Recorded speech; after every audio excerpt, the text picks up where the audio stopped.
What if balance isn't the goal? What if the goal instead is actually self-awareness? Knowing when you've swung too far and having the grace and compassion for yourself to shift back without the guilt, without the shame. There are going to be days when work, it's going to take a priority, and that's okay. And there are going to be days when you drop the work stuff to be present with your family, and that's okay too. You see, the guilt that we place on ourselves is what is actually keeping you stuck.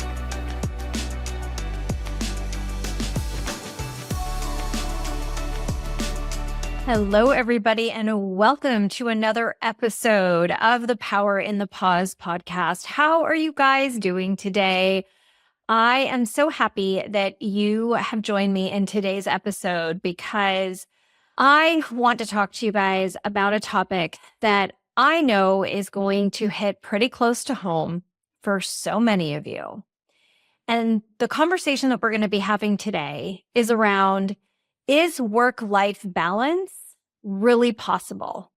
Now, here's a spoiler alert. I actually don't think it is. And in today's episode, I'm going to explain more about why I believe that. So, you know that the image that we have been sold is the one where we are flawlessly juggling all these balls in the air, right? Our career, our family, our self-care, our friendships, and maybe that Pilates class that you keep missing. Well, it's all a lie, or as I like to call it, it is a Facebook facade. And yet so many women, especially high achievers like you and me, we keep chasing it, thinking that if I just plan better, or if I wake up earlier, then I'm going to find balance. Well, let me get vulnerable with you for 1 second. You see, last month, I was deep in launching my new mastermind, The Unapologetic Woman. My calendar was jam-packed. My energy was all over the place.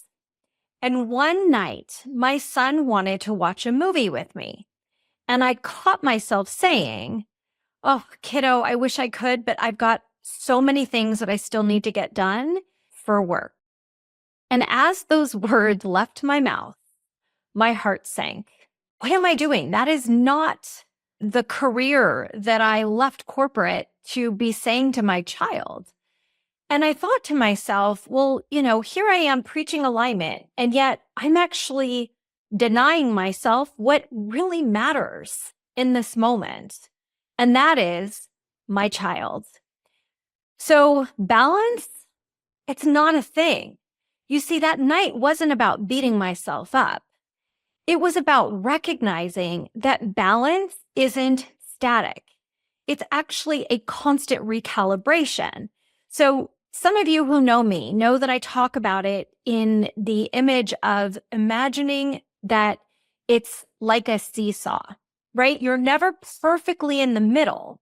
You're constantly shifting. You're going side to side, back and forth, right? One side dips and the other side rises. And the question isn't, can you stay balanced? It's about how quickly you come back to center, okay? So picture a seesaw, right? You're on one end, work, goals, ambitions, pulling hard on the other side, because let's be honest, I know you're driven, but what it is that is on another side is your family, is rest, is your personal joy, and life. Well, life loves to throw its weight on one side, right? And then let's say a big client deadline drops, or you have a new program that you're going to be launching. Boom, down you go into work mode. Well, then one of your kids gets sick and the other side slams down, right? It's exhausting trying to hold the middle just perfect, right? Just at that balance. So what if balance isn't the goal? What if the goal instead is actually self-awareness? Knowing when you've swung too far and having the grace and compassion for yourself to shift back without the guilt, without the shame, right? I had a client tell me just the other day, Wendy, I feel like I'm failing everywhere, right? When I show up at work, I'm thinking about home. When I'm at home, I'm thinking about work. How many of you can relate to that? And as I said to her, what if you're not failing? What if you're just evolving? Right? Life isn't asking you to be perfect all the time. It's actually inviting you to choose what it is that matters to you right here, right now. And to trust yourself to know when it's time to pivot. So you're probably wondering, this is great. I get you, Wendy. I hear you, but how am I supposed to come back to center when life throws you off or business throws you off? Well, I'm going to share 4 steps actually that I do with my clients. So here's step number 1. Big surprise. It's the name of this podcast. Pause and check your energy. So ask yourself, is what I'm actually doing right now draining me or fueling me? Because if it's draining, then you ask yourself what needs to shift. Sometimes it's just closing down your computer.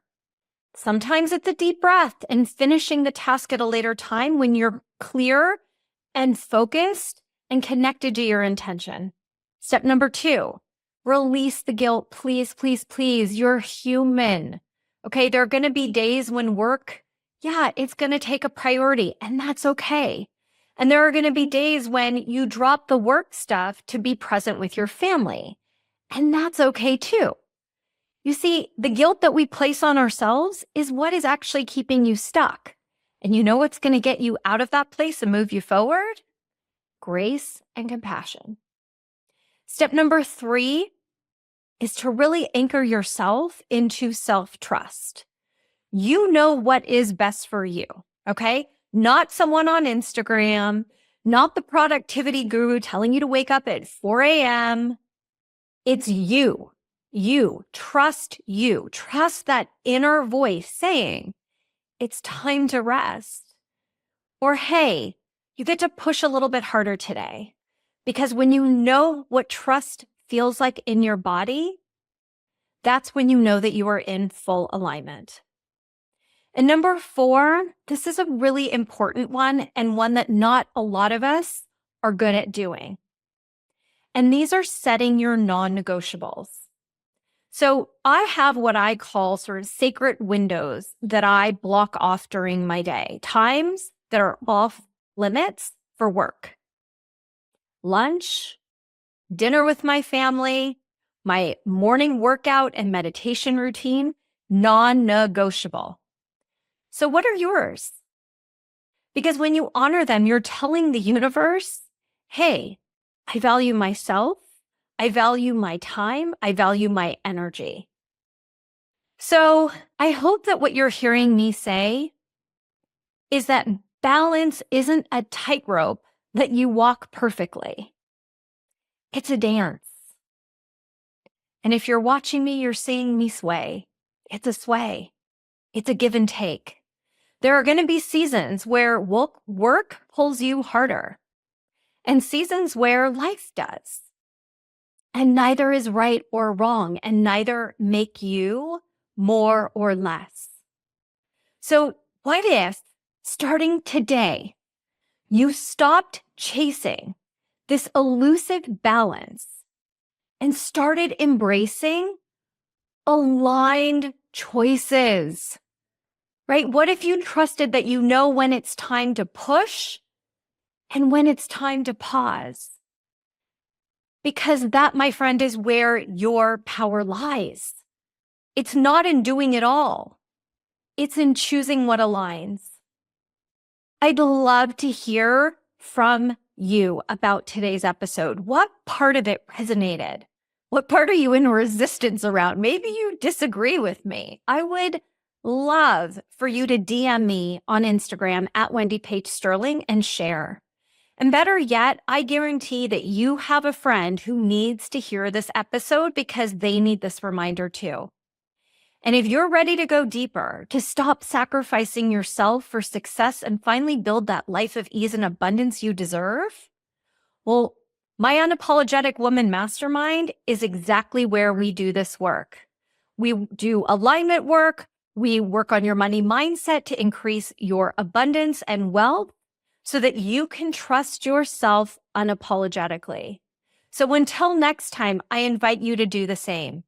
Trust yourself unapologetically. And remember that balance isn't the goal. Being unapologetically aligned is. I hope that today's episode resonated with you. Thank you guys so much for tuning in. As you know, I try with every episode to inspire you to find your own power in the pause. Thank you guys for tuning in. I can't wait to see you in the next episode. Sending you so much love and light always. Mwah. Bye, everybody.